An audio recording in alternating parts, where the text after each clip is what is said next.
So first and foremost, thanks for taking the time to speak with Movers and Shakers Unlimited. I'll start first by, just talking about getting involved with this, getting this story together and I know the passion behind, the subject matter. Well, absolutely. Well, so this started a while back. I had made the film Arbitrage with Richard Gere, which was about the financial crisis. And, I always loved thrillers. But I also love, these films that look at things from multiple viewpoints and tell multiple stories. So films like, Babel, 21 Grams, LA Confidential, Traffic was a great inspiration. And I had some friends who had unfortunately gotten involved with opioids.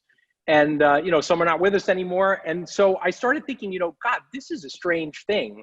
Why are all these people dying? What's going on?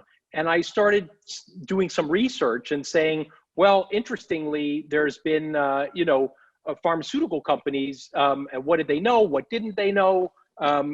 So I thought that was a good place to start. So I began my research and I started looking also at the law enforcement side. And I worked with some great consultants, undercover police, who taught me about how fentanyl is made and in illicit labs. And so I kind of took all this in a brew, put it together, and created this this story out of it.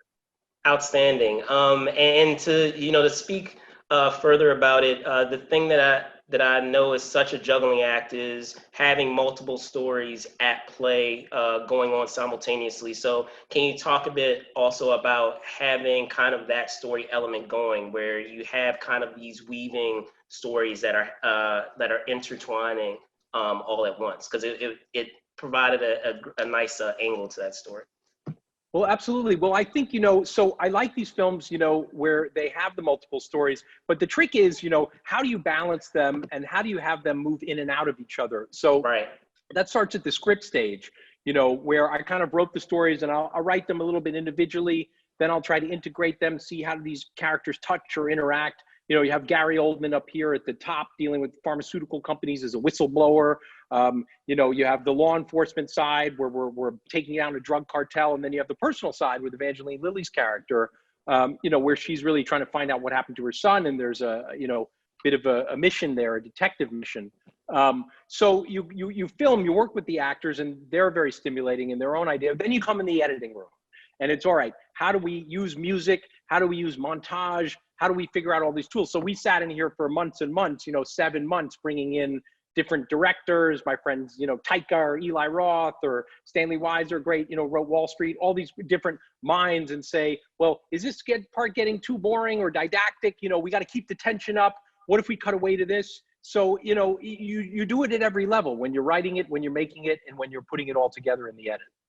For sure. And then additionally, like, just to jump off of that, just that idea of what I found interesting is that we had a team review the film, and one thing that I remember that many of them were discussing, and I agree with them wholeheartedly, is just that idea of there's the idea of not having like an easy fix or easy answer that it seemed that was prevalent in the film. So can you also talk about that, where there are various degrees of gray where, people have to kind of navigate through, versus things that are very much, black and white in terms of, moral dilemmas and things like that?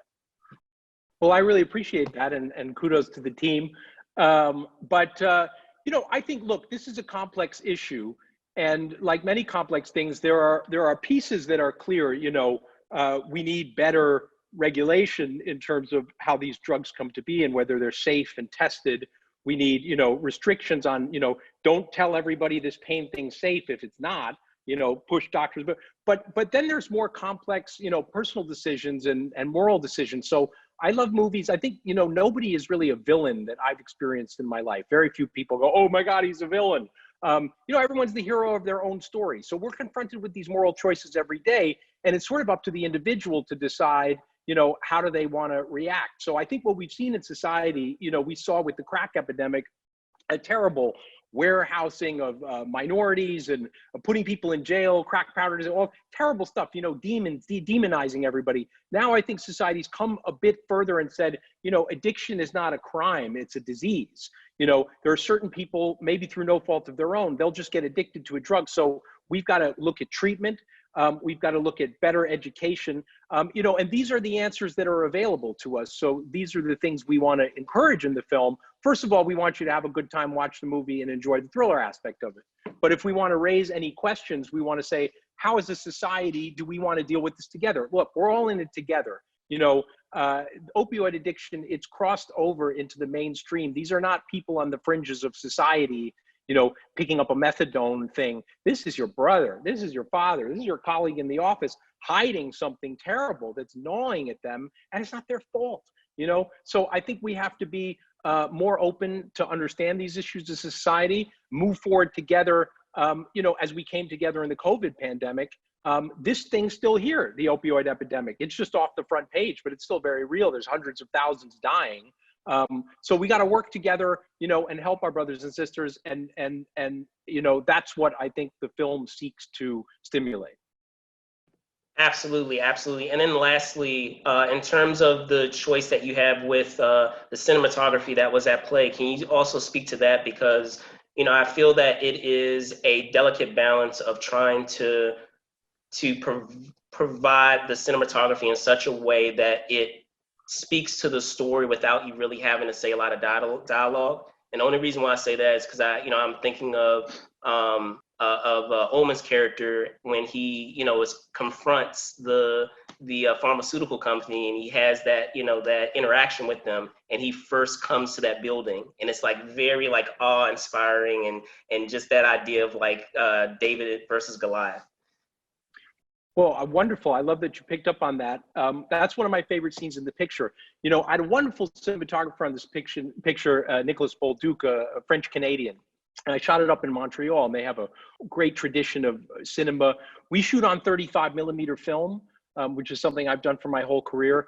And I love how it really reveals, it has an analog quality to it, has a life to it. So this film is very much a balance between these big wide expanses, and we have these action scenes, the beginning, the chase in the snow and their shootouts, but at the same time we come in very close. We shot it in anamorphic widescreen 235, so we can really get a close-up of someone. We can get their eyes. You see Evangeline Lilly's character later on, just a close-up of her eyes, filling the whole frame.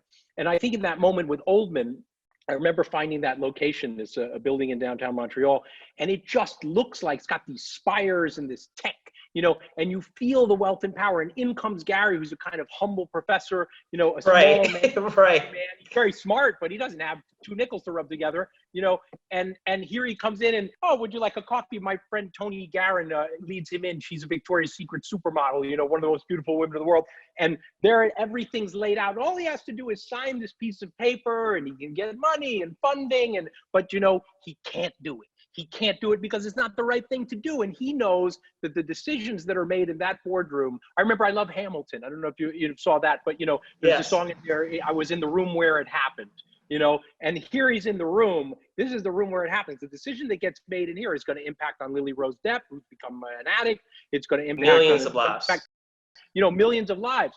So the fortitude to kind of stay strong in the face of all of that, and in the face of the overwhelming Goliath, that is something we try to capture cinematically. So when you see him come into the palatial gates and the heaven, and then still have to have that strength, and we go in very close on him there in the end when he makes his decision of how he's going to react.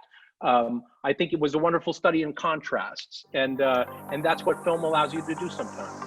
Outstanding. Well, Nicholas, thank you so much, and I really do appreciate your time. All right. Brandon, very nice to talk to you. All right. Bye.